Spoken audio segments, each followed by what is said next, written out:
So, Game of Thrones ended this amount of time ago, and the discourse on its final season has kinda died down, but not really.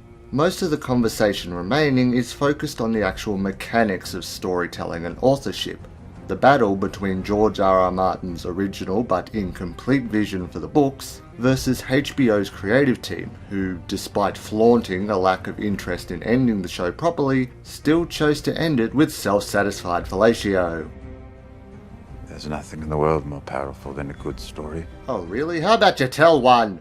This is the mindset I was in as my household made the transition to our next family viewing, a series of unfortunate events that concluded this amount of time ago on Netflix, and I certainly noticed a few coinky-dinks between the two.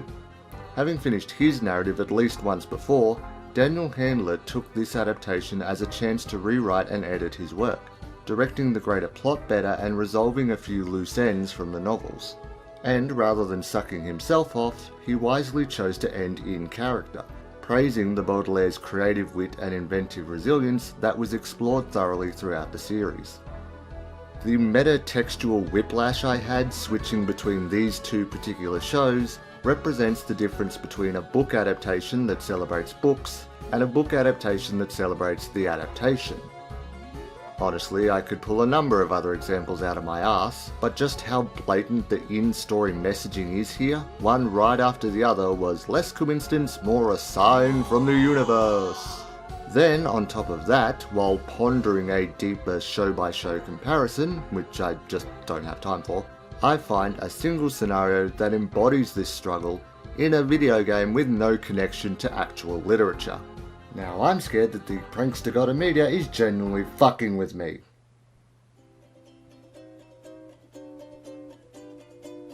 Who even remembers that Yooka-Laylee was a thing this amount of time ago? At the start of the video game mascot revivals, this was one of the big titles everyone was talking about. The spiritual successor to Banjo-Kazooie and seemingly the new face of the collectathon subgenre, this entry got buried into obscurity fast by all the official remakes and more competent newcomers that came after it. I was a PlayStation baby and never had any Rareware games on Nintendo or even Xbox, but I did have an interest in owning this game at one point, only for it to go into the rotation for pacifying my ADHD child. I'm not doing a full review here. For that I recommend this vid from Snowman Gaming. But I want to go through a few ideas that this game almost does address, and how smart and meaningful it could have been if given the focus it sadly lacked. First and foremost, as with any collectathon, we have the collectibles. Your main goals are the pages, sentient pieces of paper that make up the reality of the worlds you explore. Quills, as in old-fashioned pens, are your currency that you trade for new abilities to traverse and conquer. 5 ghost writers can be found in every location as a side quest, each with their own requirement, like chasing them, fighting them, or feeding them. And I'm sure you can all see the authorship symbolism going on here, however, that's it. The other items you can find scattered around are your basic health and power upgrades, a science MacGuffin, an arcade token and a crystal skull. For the 3 main collectibles to have such a strong thematic link, they don't do anything with it beyond making puns like pages and cages, though in fairness there are a couple good jokes. The other items could have been bookmarks or different kinds of stationery to continue this idea, but no, they're completely disconnected. So, moving on. Progress through the game is represented by the best element of this whole metaphor.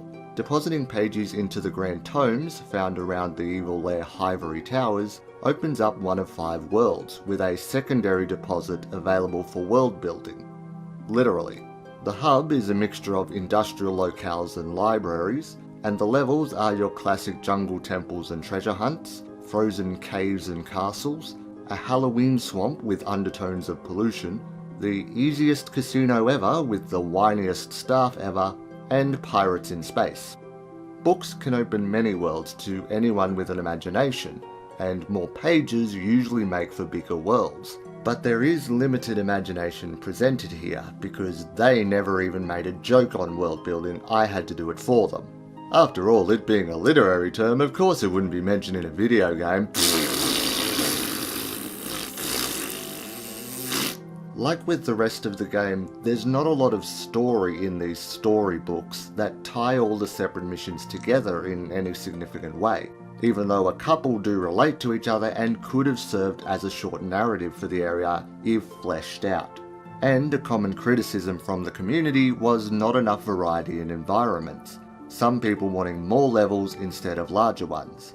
But all that said, my complaint is really about how rather than how much.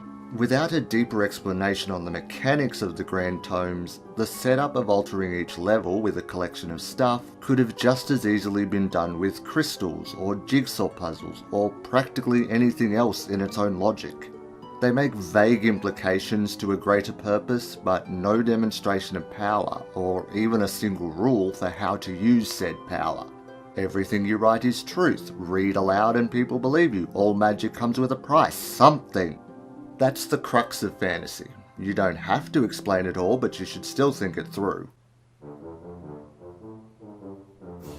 On the mention of thinking, there is actually a second recurring theme that runs parallel but should have entwined, and it all comes from the antagonist Capital B, money-hungry head of Ivory Towers and the one in charge of the evil scheme that we have to stop for no real reason. However, he's not the head of the company, as we're told clearly that he's only a cog, or should they say drone, in this hive mind metaphor for corporate homogeny. I may be doing a thoughts video on capitalism at some point in the future, so I won't drag out the discussion here. But in short, the more informed and rational thinking a populace is, the more effort capitalism needs to put in to get everyone's money. So, the first logical thing that an evil profiteer would want control over are the tools of education itself. Then nobody gets any naughty ideas like don't buy this shit. But guess what? The game never explicitly makes this connection. Capital B's main plan is stealing all the books so that he has no competition in the market, but that vague reasoning could have required anything. As an evil bee, he might have stolen jars of honey. As a video game antagonist, he might be self-aware enough to want other video games, and that would justify all the cameos and references popping in to save their own games. The long-term goal to rewrite the universe doesn't count either, since, again, the Grand Tomes are just magic objects that can do that. In general, the thought of any businessman wielding power over reality itself is scary, but the symbolism of education versus manipulation is so huge, how the hell do you miss that?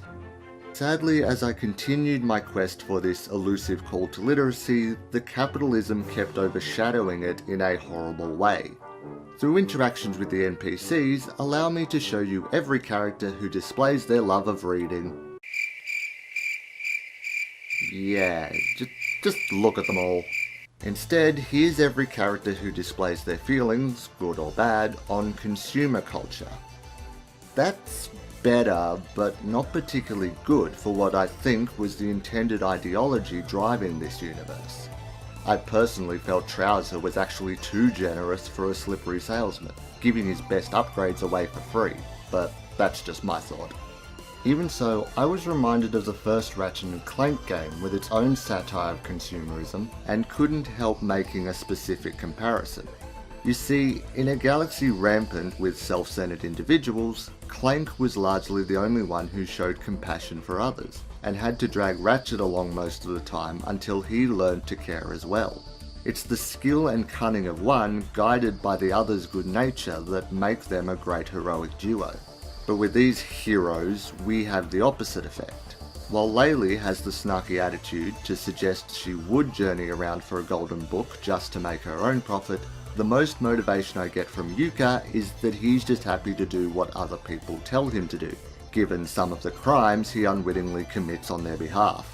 Standard stuff for a silent protagonist maybe, but he isn't silent. He wasn't prophesized to be a hero, he's not saving a loved one, he doesn't know the villain on any personal level, and he shows no interest in the actual books being stolen. Precisely because he isn't an avid bookworm. Book lizard. Lounge lizard bookworm. I see no reason why he's our player character apart from being Laylee's sidekick. They do work well together with their gameplay attributes shared evenly, but with no positive personality traits from either lead, being the lesser of two greedy evils isn't enough investment for me to root for Yooka or Laylee over capital B. But wait, there's more! A third theme, God save me. This whole enterprise was marketed heavily on nostalgia, showing off about many returning artists from Rareware's most loved adventures of the 90s. Which in 2010's culture means mindless copying and metagags. A touch of the old deja vu. Shut up, you're not my real plumber! Yeah, the Kickstarter campaign blew up from all the love of old school collectathons, but the finished product seems built to prove why they lost popularity in the first place. I quit!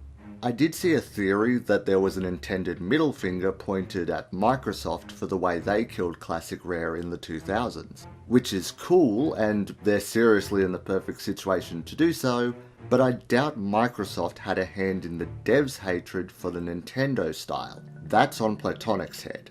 There is not one but two characters that represent certain gameplay styles from earlier generations, but their minigames are the most poorly designed parts of the whole experience, and all their interactions with Laylee are repeatedly insulting to past limitations of the medium, which I personally feel resulted in stronger and more focused productions than the one that's insulting them.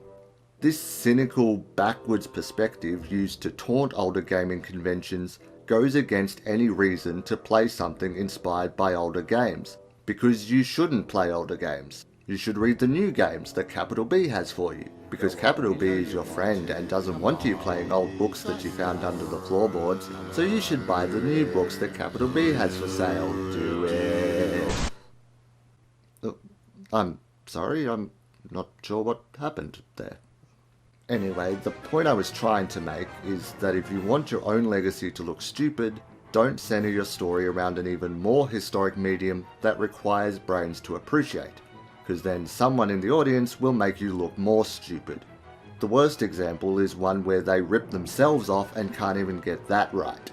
The original Banjo-Kazooie subverted expectations properly by ending with a trivia quiz instead of a final boss battle, where the questions were about the adventure you just went on.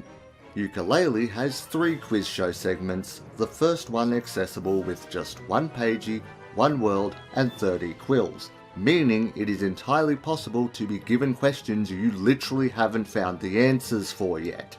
That's a dick move in and of itself, but then almost every response from henchman Dr. Quack is either an insult telling me to research a walkthrough, or an accusation that I cheated with a walkthrough. And that's crossing the line. Using the very act of reading in such a hypocritical fashion is where I go from depressed to furious. When a video game villain mocks the player so blatantly, I for one am smart enough to know that the villain isn't real enough for my hatred, but the game certainly is. The only thing that saddens me more than a lack of meaning in art is the potential for meaning simply wasted. With this kind of groundwork in place, there is nothing here essential to books and reading, and I wouldn't even care had that been intentional. By a single exception, all my favourite childhood games revolve around cute characters smacking animals around on a light-hearted adventure, none of which are even on the console that inspired Yooka-Laylee in the first place. So if I can accept that this doesn't have a deeper social commentary, why did I rant that this doesn't have a deeper commentary? Because this is such a mixed bag of conflicting themes that of course I'm pissed off they didn't follow the one I liked. There actually was something to say and nothing to stop them saying it, but by not saying it, made the reverse loud and clear. Books, by their purpose, are for telling stories, sharing knowledge, remembering history, and yet, in every way imaginable, Yooka-Laylee scoffs at the concept of such intelligence and thus isn't worth the pages to print a manual. This had that potential to truly be an event. But what we got stuck with was just another game.